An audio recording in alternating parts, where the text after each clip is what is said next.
Hi friends, அழகே அழகு serial அடுத்து என்ன நடக்க போகுதுன்றது இந்த ஒரு வீடியோவில் ஒரு குட்டி பிரேமாவாக பார்க்கல வாங்க. ரேவதியோடைய அப்பா அம்மான்ட்டு ரேவதியோடைய வீட்டுக்கு வராங்க. வாங்கம்மா, என்ன சொல்லாமல் கொள்ளாமல் வந்திருக்கீங்கன்றாங்க. மாப்பிள்ள, நாங்கள் கேள்விப்பட்ட விஷயம் உண்மையான்றாங்க.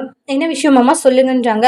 இந்த மாதிரி வந்து உங்களுக்கு கொலஸ்ட்ராலு, சுகர், பிபி எல்லாமே அதிகமாக இருக்காமே, உடம்புல இந்த மாதிரி நிறைய பிரச்சனை இருக்குன்னு டாக்டர் சொன்னாங்களாமேன்றாங்க. அது வந்து மாமா ஆமான்றாங்க. என்ன மாப்பிள்ள இப்படியெல்லாம் இருக்குது அப்படின்றாங்க. என்ன மாமா பண்ணுறதுன்றாங்க. எல்லாமே ஓரளவுக்கு மீறி நம்ம ஃபுட்டு வந்து தேவையில்லாத எடுத்துக்க கூடாதுன்றாங்க. பாத்தீங்களா, இப்போ உங்களுக்கு இந்த மாதிரி ஆயிடுச்சு அப்படின்றாங்க. என்ன மாமா இப்படி சொல்லிட்டு இருக்கீங்கன்றாங்க. இல்ல மாப்பிள்ள, அப்பவே நம்ம உடம்ப பாத்துக்கிட்டா நம்மளுக்கு நல்லதுன்றாங்க. இல்லைன்னா தேவையில்லாம பிரச்சனை தான் வந்து முடியும் அப்படின்றாங்க. மாப்பிள்ள, உங்களுக்கு இப்படின்னு விஷயம் கேள்விப்பட்டதுமே எனக்கு ரொம்பவே பதறி போச்சுன்றாங்க. அதுக்கப்புறமா வந்து அம்மா, நேத்திரத்துல இருந்து இவர் பயந்துகிட்டு தான் இருக்காங்க, இன்னும் நீங்க பயமுடுத்தாதீங்கன்றாங்க. நாங்க எதுவும் பயன்படுத்தல ரேவதின்றாங்க. மாப்பிள்ள, நாங்க எதுவும் தப்பா சொல்லல, சேச்சு அப்படியெல்லாம் ஒண்ணு இல்லைன்றாங்க. உடம்ப நல்லபடியா பாத்துக்கோங்க, நீங்க ஆரோக்கியமான சாப்பாடு எடுத்துக்கோங்க, தேவையில்லாம ஆயில் ஐட்டம் இந்த மாதிரி எல்லாம் எடுத்துக்காதீங்க, நல்லா வாக்கிங் போங்க, எக்ஸசைஸ் பண்ணுங்க அப்படின்றாங்க. ஆமா மாமா, அது மாதிரி தான் பண்ணணுன்றாங்க.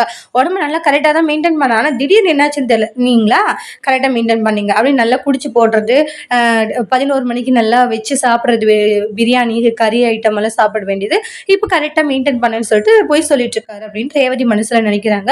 அதுக்கப்புறமா தங்கராஜோடைய அம்மா, நானே இவனுக்கு எவ்வளோ சொல்லிட்டேன் கேட்கல, எங்களுக்கெல்லாம் அது இதுன்னு இருக்குன்னு சொல்லி பயத்தை கிளப்பி போட்டான், ஆனால் கடைசியில் இவனுக்கே எல்லாம் இருக்கு அப்படின்னு சொல்லி சிரிச்சிட்டு இருக்காங்க அவங்களுடைய அம்மா.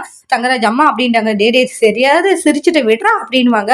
மாப்பிள்ள, உங்க நல்ல மனசுக்கு ஒன்றும் ஆகாது, நீங்க எல்லாருக்கும் நல்லதே நினைக்கிறீங்க, அப்படி இருக்கும்போது ஆண்டவன் உங்களுக்கு கைவிட்டுருவானா, உங்களுக்கு எதுவும் ஆகாது அப்படின்ற மாதிரி சொல்றாங்க. ஆமா, இவராச்சு எல்லாருக்கும் நல்லது நினைக்கிறதாச்சு அப்படின்னு ரேவதி மனசுல நினைக்கிறாங்க. அதோட இந்த ப்ரமோவை முடிச்சிருக்காங்க. இனி வரக்கூடிய எபிசோட்ல என்ன மாதிரி ஒரு டோஸ்ட் வரப்போகுதுன்னு வெயிட் பண்ணி பார்க்கலாம். இந்த வீடியோ பிடிச்சிருந்தா லைக் பண்ணுங்க, கமெண்ட் பண்ணுங்க, ஷேர் பண்ணுங்க, மறக்காம நம்ம சேனலை சப்ஸ்கிரைபர் பண்ணிக்கோங்க. Thank you friends.